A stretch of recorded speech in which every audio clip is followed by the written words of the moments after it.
our second day dealing with solving compound and absolute value inequalities. I know, it's super exciting, right? Everybody say, yay! Yeah, you can tell, we're highly motivated. So, what we're going to do is, I want you guys to look at number 4. All right, the first thing I want you to do at number 4 is I want us to think about how would we graph this. All right, it says all numbers what? Between and, all right, so between. Does that mean including the number? Between? No. No, you're right. So, we're going to put a big old circle right there in the number 6 and a big old circle there on a negative 6 because we're not including the numbers. Because if we were to include the numbers, they would look a little different, wouldn't they? Yeah. What would happen? They'd be all filled in, right? We're including numbers. But we're not including the numbers because we're going where? Between. So then where are we going to shade? In between. I like it. Hello, Miss Hassel. How may we help you, Miss Hassel? You want to come into that? Well, come on. Come on in.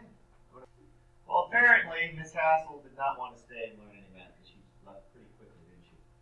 So, what we're going to do right now is I want you guys to think about the inequality that we would write for this. By the way, is this an and or an or statement?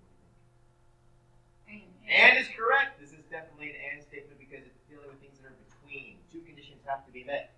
All right? So, here's what we're going to do. Here's what we're going to say. The set of all x values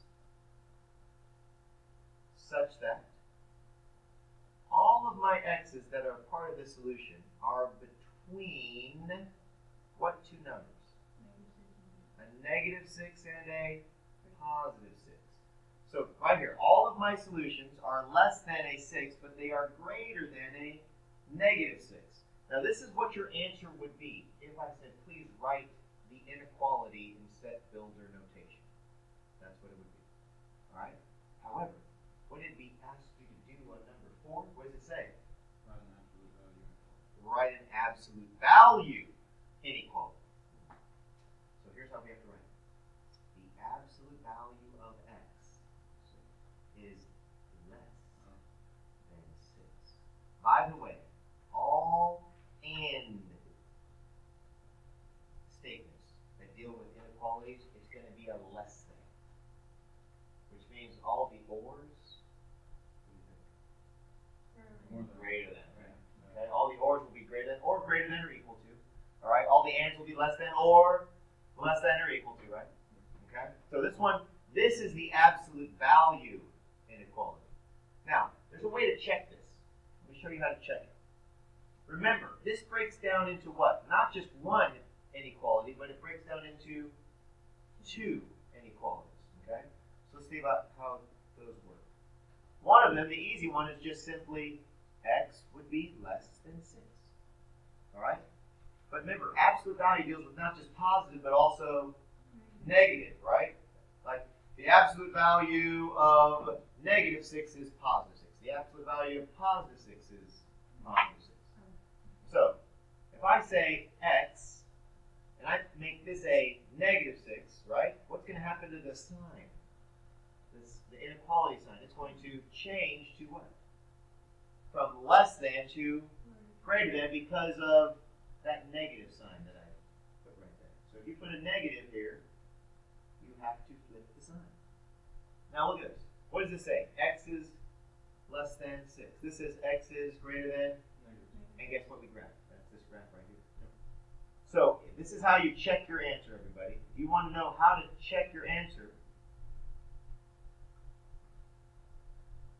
break your absolute value inequality into its 2 possible solutions. And if they work, if they match your graph that you made, you've done it correctly. Okay. Let me show you some crazy ones that you might come across. You guys ready? The absolute value of a number, okay? The absolute value number is less than a negative 8. Now ask yourself this question.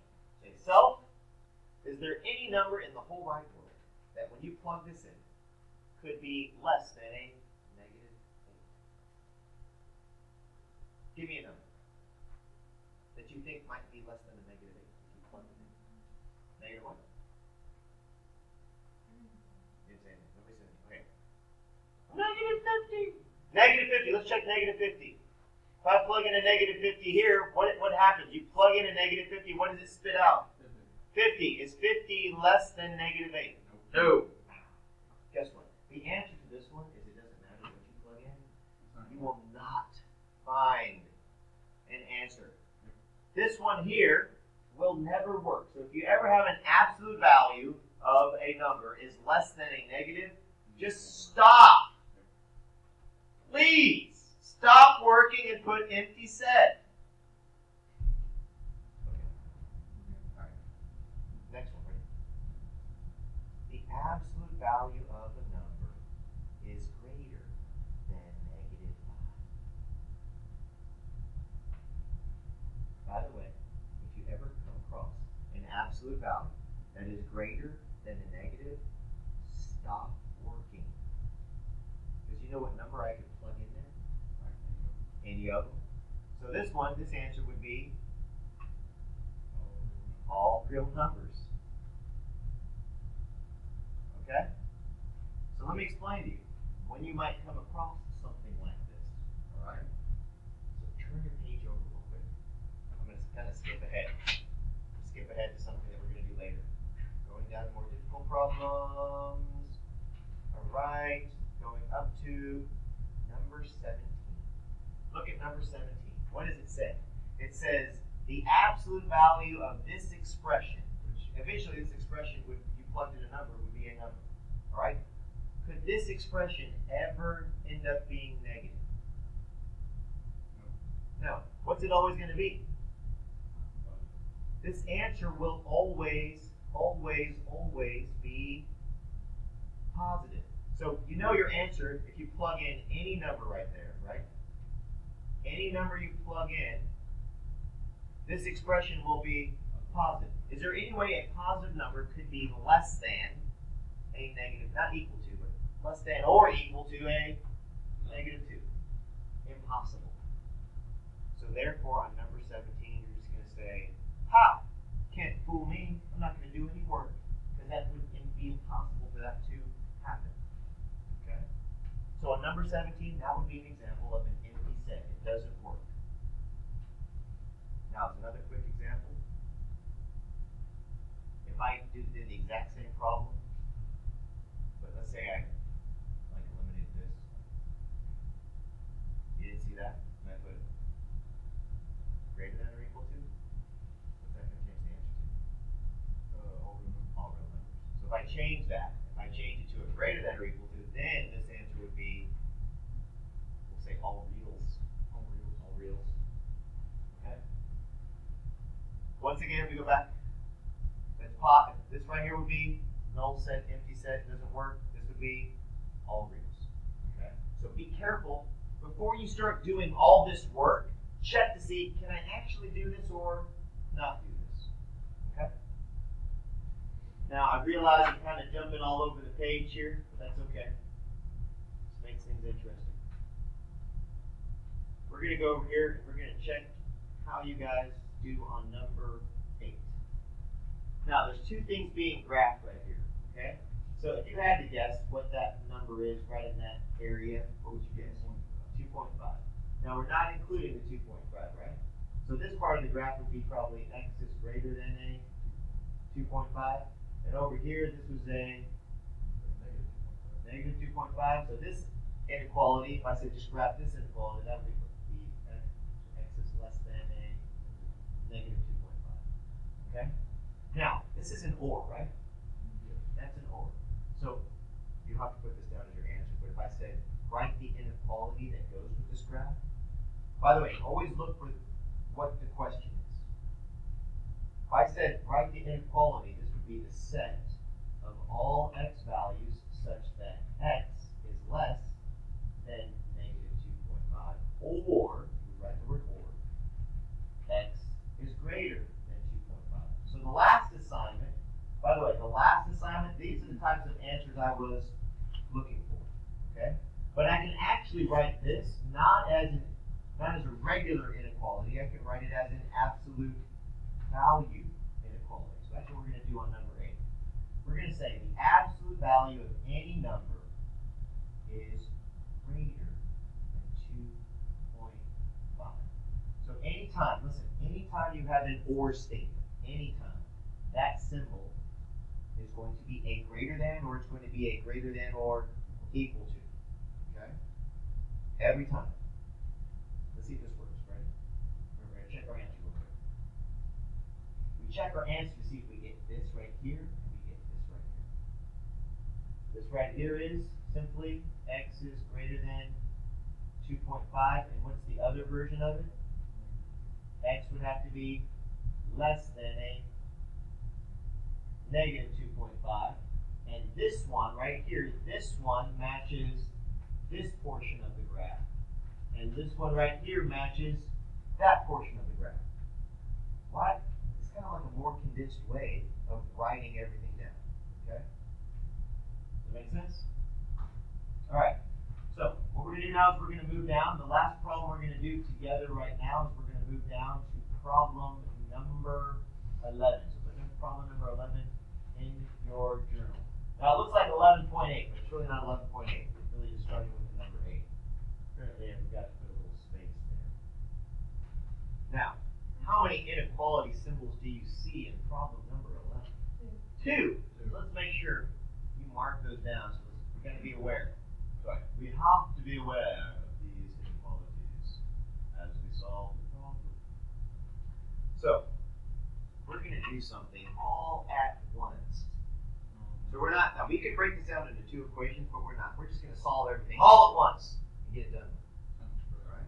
By the way, step number 1, we need to isolate the x. What's hanging out next to the x? Besides the 3. 2. So what we're going to do all the way across the board, we're going to take a 2 away from this side. But if we take a 2 away from this side of the inequality, we have to take a 2 away from that side of the inequality, which means we had over here, we got to take away 2 from this side. Oh my gosh, we're just taking 2's away from everything. So let's see what we have left. All right? Jordan, you want to do it? Yes, I agree. 6. All right? Then we're just going to bring down this 3x. All right? Bring it down to 3x.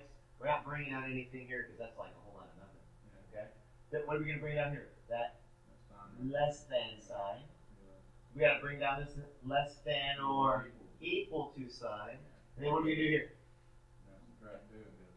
21. Perfect. That's the first step.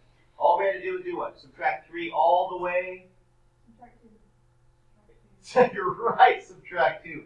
I was checking you there. I really wasn't. I just made a mistake.